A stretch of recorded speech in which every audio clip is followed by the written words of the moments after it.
Support comes from the Missouri Forest Products Association.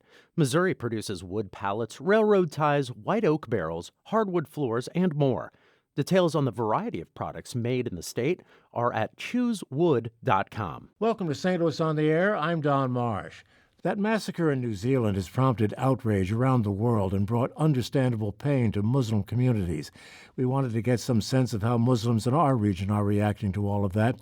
Joining me is Faizan Syed, the Executive Director of CARE. He joins us by phone. That's the Council on American Islamic Relations. And Dima Shabanez, counselor at Mercy Hospital. Dina, great to have you with me in studio. And Faizan, nice to talk to you again. Thank you for having us. Great to talk to you as well. Faizan, I'll begin with you. How basically is your community reacting to what's been going on in New Zealand? Really, it's a total sense of disbelief, heartbreak, and sadness for this senseless loss of life in New Zealand. What really shocks people in our community is not only that 50 people lost their lives, but the way in which they were targeted and the heartlessness in which this person did the mass shooting and the mass murder. This white supremacist terrorist attack is something that continues to reverberate within our community, even to this day. Has it caused a greater sense of fear or any sense of fear amongst those that you've talked to and associate with? Sadly, this attack is something that really resonates, particularly with us being American Muslims and Muslims living in Western countries, because the root cause of this terrorist who did this heinous attack was this ideal of white supremacy, was this ideal that he looked at Muslims who lived in New Zealand and in other countries as invaders. In the 74-page manifesto, he continuously called our community as that.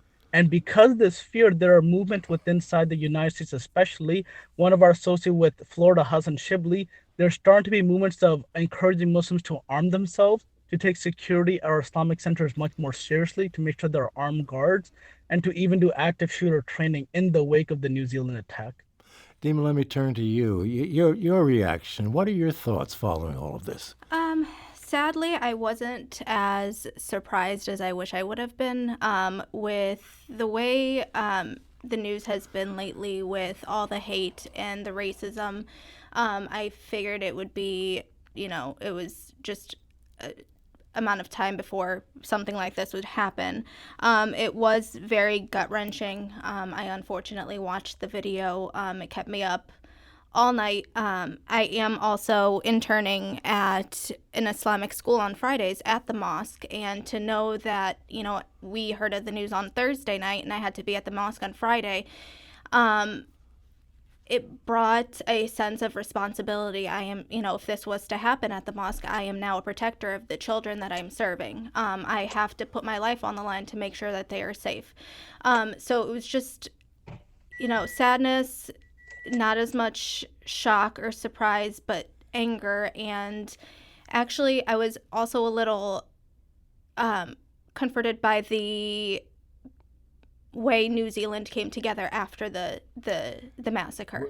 We'll certainly talk more about that. But Definitely. this is half a world away. This couldn't be farther away from where you're sitting right now. It couldn't be, but it still hit very close to home. We consider each other, one big family as Muslims. They are our brothers and sisters, and when one part of us hurts, the entire religion hurts. Everybody hurts, and so we lost a large number of our family members on that day, and we still continue to mourn their loss. Faizan, you've had, as has been the case in the past, you've had a lot of interfaith support here in this community, haven't you? One of the beautiful things that comes out of these really terrible tragedies is how people of all faiths and backgrounds come together in order to show their support and solidarity with one another. At the Islamic Foundation, the day after the event at 3 o'clock, there was an interfaith prayer service there. And it was so empowering to see almost 200 people of all faith communities who took time out to come at 3 o'clock to come to that center. Beyond that, all of our Islam centers in St. Louis and across the country have started having our neighbors bring flowers, visiting the center, calling in show of support. So even in the face of this tragedy, I think one thing that makes America truly special, makes our communities truly great, is the way that people come together in this type of tragedy, in this type to address this evil that happened. Nima, do you find it helpful to you personally? I really do. Just to know that, while there are people out there who don't necessarily agree with us and will go out of their way to hurt us, there's also a greater amount of people who are there to support us and to back us up and to defend us when need be. And I agree with Faizan, the day after on that Friday, just to see all the different faiths come together for that interfaith prayer, as well as before, just to see the different see Jews and Christians all come up and start conversation with you and to let you know that they are there and they do not agree with what happened. It was very touching and heartwarming. Faizan, security within the community, you implied that this was something certainly thinking about, but security at the mosques, for instance, is that something that is happening or going to happen? Well, yeah, I was on your show before, Don, and we were discussing security a little bit, and I reminded the audience that when I was growing up in St. Louis, there was actually debates in our communities whether it was allowed to lock the doors of the Islamic centers or not. And now, of course, just a few years later, that whole conversation is out the picture. Now, every Islamic center is much more serious and concerned about security. They're starting to look into hiring armed guards to build fences and to make sure the congregation stays safe. Even there's efforts in order for people to buy firearms and to purchase firearms as a last line of defense. We have to realize that white supremacy as an ideology is really people of all faiths across the country. And we as a community need to not only arm ourselves and defend ourselves, but we have to get to the root cause of that hatred. Until we can get to the root cause of that hatred, we're not going to be able to see the end of this type of violence happening in our community or around the world. Nima, doesn't that really tend to increase the danger, if you will? If you have more people carrying weapons and being on the alert, that could cause a lot of problems. It could, but if you're smart about it and if you know that you're only carrying it for a certain reason, for self-defense, it could be very, very smart, and it could, be safer for you. But hopefully we'll make a move in the right direction to where, we don't need to have everybody carry, or, we could start feeling safer to where, this isn't needed. But if it comes down to it, this may be the one step in the right direction. Would you carry? That's a good question. I'm not sure. Maybe I don't know. If I feel like my life is on the line and I really need to, that may be something I would have to do. You would feel safer if you knew people were in your community who were armed and prepared to defend if necessary? Possibly, yes. Yeah. You continue to wear the headscarf. I do. Does it ever cross your mind not to do that because it identifies you as a Muslim? Most certainly not. My headscarf, I've been wearing it since before the 7th grade. I don't remember how old I was then, but it's definitely become a part of me. It is who I am, and it does play a part in defining who I am. I would never consider taking it off for anybody. This is a mark of my faith and my beliefs, and I wear it very proudly. How do people react to it? To say I don't know would be very weird, but I really don't know because I don't look to see how people react. I go about my day just, as I would if I wasn't wearing it. I will smile at you and I will make conversation. And if that makes people uncomfortable because of what I have on my head, I do apologize, but I will not change it does not change who I am. And if anything, it defines who I am even more than if I was not wearing it. It's incredible that you would think that you would have to apologize or need to apologize to someone. Yeah, it's just the time that we're in. And, I'm not apologizing on my behalf. I do apologize on their behalf for thinking that, something I wear or a piece of fabric will affect what they think of me and how to interact with me. Faizan, address that part of the discussion, if you would. Do you have any sense that people that you associate with might be thinking about removing any articles that would identify them as a member of your faith? Unfortunately, after September 11th, after these heinous attacks happened, whether committed by Muslims or people of other faiths, our community does get scrutinized, and you do have people who have concerns about whether they should wear the hijab in public or whether they should wear garments or identify themselves as Muslims. And of course, that fear is real, and people have that. Of course, as Muslims and living in America, I believe that it is so important and so vital for our community to stand strong with our faith, to be proud to be Muslims, because in the end, the person who commits these crimes, their goal is to terrorize our community. Their goal is to get rid of our community inside the United States and other nations as well. So when we cannot allow for that fear to overtake us. As a community, we turn to Allah, God Almighty, because we know that He is the one that protects us, and it gives us a sense of calm and peace. And of course, another level of it is one of the things that happened after the New Zealand shooting is that law enforcement locally went out of their way to contact our community, to show up at our centers. So again, in America, we believe that not only is God on your side, but also law enforcement and the community is on our side. So we cannot give in to fear and let these type of hate people win. These hate people, as you call them, what do you think their misunderstanding about the Muslim faith is that causes them to react the way they do to you and yours? Well, I don't think it's a misunderstanding.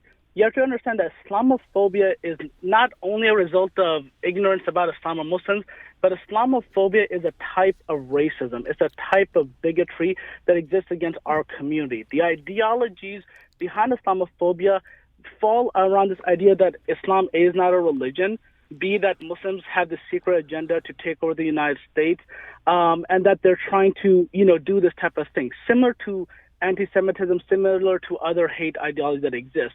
So until we understand that, Islamophobia is a type of racism that is perpetuated by white supremacy and other forms of hate, we're not really going to get to the roots of the problem. I don't think I can sit down with this mass shooter and just, talk to him about how Islam is a peaceful religion, and they'll be like, oh, I'm sorry, I had the wrong conception. No, rather there's a group of people, and it's a growing group of people who think that their culture is being attacked, that white people primarily are being targeted within inside this country, and they can and will take violent action in order to challenge that. We saw that happen in Charlottesville, we saw that happen at the AME Church, we saw that happen at the Tree of Life Synagogue, and we see that happening in New Zealand, and it's an ideology that sadly is spreading. Dima, is there a role for politicians to play in trying to defuse this situation? Most definitely. Politicians, I feel like, have one of the biggest roles, if not the biggest role. What they put out into the country, especially, with people, if they have a large following, people will agree and tend to follow with what they say. And that does play a major, major role. And people, whenever you have followers, you play an impact. And whether that impact is a positive or a negative one is pretty much based on how they put out the message that they're making. So I feel like they do need to watch what they say and how they say it, and not put out the racism and the hate that they tend to put out. The politicians in New Zealand were able to react rather quickly to all of this. They really were, and it's very, very heartwarming to see how fast, and to see that, now a week later, they're still commemorating those who passed, and they are still standing with the families of those that we lost.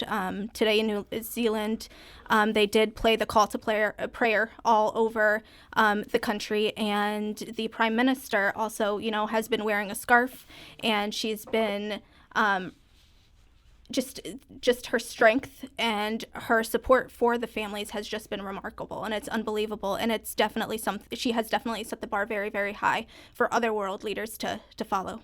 Your thoughts on that, Faisal? I agree 100%. The way that the politicians, especially the Prime Minister, responded in New Zealand is something that is moving, is something that's inspiring, and it's something that all world leaders can learn sincerely from. Not only did the Prime Minister stand with the community, put on a headscarf, and do these types of things, but they've also enacted legislation and action in order to prevent this type of thing from happening in the future, such as with their assault rifle ban and things like that. So we are very proud of the way New Zealand responds, and I think our country's leaders especially can learn a lot from the way New Zealand responded. Dima, our time is winding down, but you do counseling work. How do you explain this to kids? Well, I'm still currently in school. I'm a counselor in training. But with kids, I feel like parents need to be aware that kids know more than we like to admit. And with them being on their phones and being on social media, they know more than we think they do. So, if they were to start the conversation by asking them what they know, what they've seen, what images they've seen, if they've seen any videos, what they've heard from, friends or around school, and starting the conversation that way, just so the parent could also be aware, and then, going from there, talking about how that made them feel, and then just opening that conversation, because I feel like, especially in the Muslim community, well, as I was brought up, talking about feelings was never really a big thing, and you just keep internalizing, and then once you get older, you just don't know how to express, and then also showing your kids that you also, you were sad or you were angry, and then teaching them how to cope with it, letting them know, whenever I'm sad, I draw or color. Kids do tend to follow in their parents' footsteps. Going to have to end it right there. I wish we had more time, but I want to thank you, Dima Shabane, for being with us. Thank you for having me. Faison Syed, thank you so much for being with us. Good luck as you continue to work with your community. Thank you. Of course, it was a pleasure. Thank you. This is St. Louis on the Air on St. Louis Public Radio, 90.7 KWMU.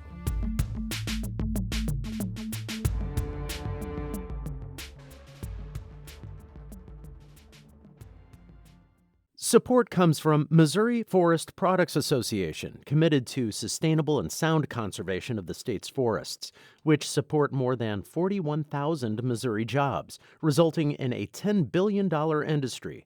ChooseWood.com. Support comes from Missouri Forest Products Association, committed to sustainable and sound conservation of the state's forests, which support more than 41,000 Missouri jobs, resulting in a $10 billion industry. ChooseWood.com.